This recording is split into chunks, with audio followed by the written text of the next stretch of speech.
Good morning.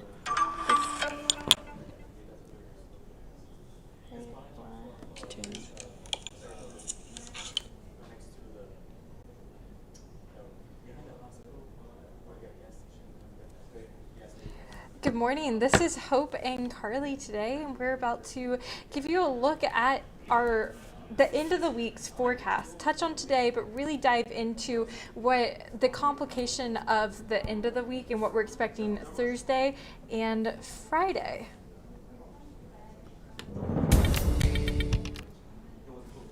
Hi everyone.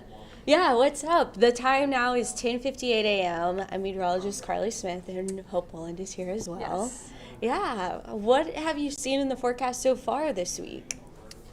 So far, the first couple of days we're starting warmer, a lot warmer. Yeah. In the upper 80s, but feeling like the lower to mid 90s this week. And it was 89 yesterday. Yeah, so. so we could touch the 90-degree mark there. We're starting off rather cloudy this morning too, because we've got so much moisture, more moisture than we are used to for this time of year in the atmosphere right now. And so as we continue on throughout the week, we're going to stick with these warmer trends the next couple of days. Then we enter that rain chance. Then we enter that rain chance as we get into Thursday. And so we're really marketing just the end of the week to be where we see that rain. Thursday and Friday right now looks to be the most rain. It could continue as well into the weekend. Here's what we're looking at. We're looking at an upper level disturbance that you can see. Well, this one right now, this one's not going to affect us at all. Yeah, that's the one that's tracking north, right? It's too far north. We're not getting any rain out of this one, and Texas is just under the influence of high pressure for now. Yeah, we've got a high pressure down to our south that's continuing to influence our weather here and keep that low to our north. Yeah, and the high pressure is sinking air, right? So sinking air doesn't lead to rainfall. Yes, we need the rising air. You've got to have rising air in order to get rain, Yes. and that comes along with low pressure systems. Yes. And so there's another one that we're watching. This big one to off the west coast on Tuesday that starts to develop there. It's going to take a similar route as the one we just saw, except it goes a little bit lower into Texas there. And so you can see a couple of things here. One thing is that we have this yellow line. That is a line of upper level energy that's out ahead of the front there. That is right now looking like to enter the coastal bend Thursday night. And really what we like to see with this energy is the advection of it. So we don't want it necessarily above our area to produce any storms, but out in front of our area, if that makes sense. So an yellow and red area of upper level energy could potentially lead to storms Thursday night. We're also looking at this front here that's leading to a lot of rain in more central and northern Texas. Will look to enter, it's trending later, but right now it looks to enter Friday morning, but it also looks to stall in our area, which means it's something else to note too is the low pressure system is getting further and further away at this point as well. And so that's going to take a lot of the energy, the better energy per se, and the moisture further north, which is why you don't see a lot of the green over Corpus Christi in this particular map. And that's why it may play out where we see a lot more rain to our north, but that doesn't mean we're not going to get any rain here. Yeah. And it also means our watershed could still see a decent amount of rainfall. But as you see in this particular time frame, the heavier rain is likely going to start to trend more so in Arkansas than Texas by the time we're getting into Friday. Yes.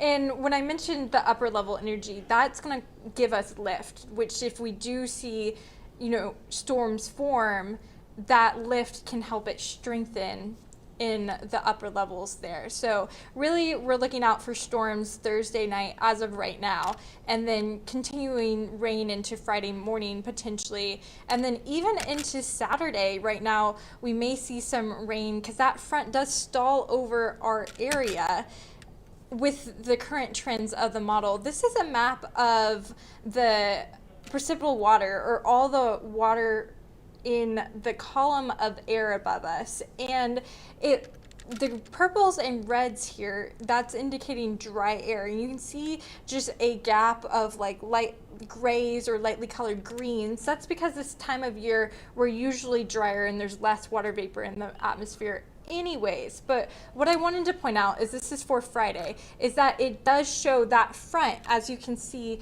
the purple and red line there, that's this boundary between dry air and more moist air. And when we have a front pass through, it's the boundary between two different air masses, a wet one and a dry one. And so you can see as we go through Friday, that boundary just hangs over South Texas there, and it doesn't push out of it.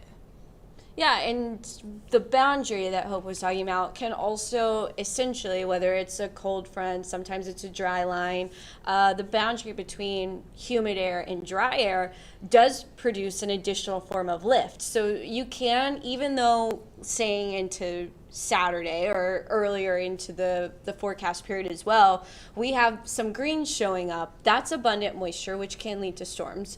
But if you're on the boundary, you can get more storms because the boundary itself is where there's two different air masses merging together, and that merge causes an additional boost of lift, which can make the storm stronger. It can produce heavier rainfall. It doesn't necessarily mean more rainfall per se or more coverage per se, but it can lead to stronger or taller thunderstorms for sure.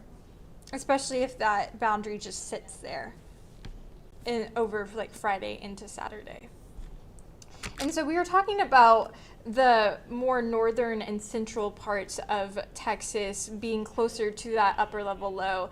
That's where the Weather Prediction Center is bullseyeing a lot of the rain right now. You can see that the reds and the purples are really like 2 to 2.5 inches. Most of the reds, though, are even into Oklahoma and Arkansas, more along where that upper level disturbance is actually tracking. We are on the southern end of all of this rainfall here in Corpus Christi. And I think the boundary plays a big role in that. If it gets a little bit more south, we could wind up with more rainfall. If it stays further north, we'll continue to wind up with less rainfall. Yeah, when the boundary stalls over us, we don't tend to see the full effects of a front where it drops temperature and we see a massive wind shift. It is looking like we'll see a wind shift on Saturday when it pushes out, but it doesn't look like a huge drop in temperature right now. But going back to the rainfall, there is a excessive rainfall outlook where they're really putting a slight risk over that same area that had around 2 to 2.5 inches in Texas for rain. Coastal Bend, not really included in this. Maybe the top northwest corner there, or it might just exclude that there in the marginal category. But if we had, I didn't put the low level jet in here, but if we had a stronger low level jet fueling us with moisture, or that low was tracking more south, that could increase. If we go back to the upper level energy, right? So what we have is a really strong ridge of upper level high pressure. And you see that by, I'm looking for the jet stream marking. You see that right here, right? Like that is an upward climb of a roller coaster ride. This low pressure system over to the left is creating a trough.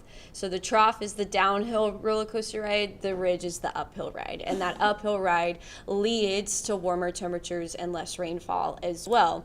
So what we are going to notice is the high kind of tries to stay pretty strong over the area. And that's what's going to start to push that low a little bit more north and possibly weaken how much energy we do or don't see down here, or how much rain we do or don't see down here.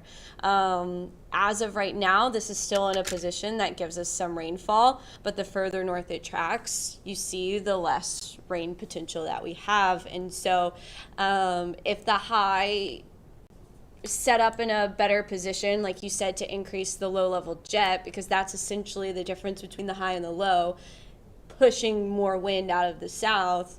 And the more wind, the more moisture gets transported, then that kind of intensifies things. But right now, as of today, it's trending everything is just a little weaker, which doesn't mean it won't be strong. It doesn't mean it won't be rainy. That's just the current trend we're seeing today, I think. Does that make sense?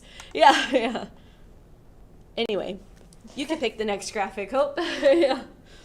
Yeah, so just to go back to the flood risk, that if you are traveling somewhere on Thursday, there may be some more heavier rainfall in those areas, and that does include part of our watershed out to the northwest. But right now, we are not included in that flood risk. But to go back to just today, tomorrow, Wednesday, we're looking warm. Specifically today, highs in the upper 80s. And I think that's something to take into account with a low pressure system, particularly heading toward our area while we're so warm and humid.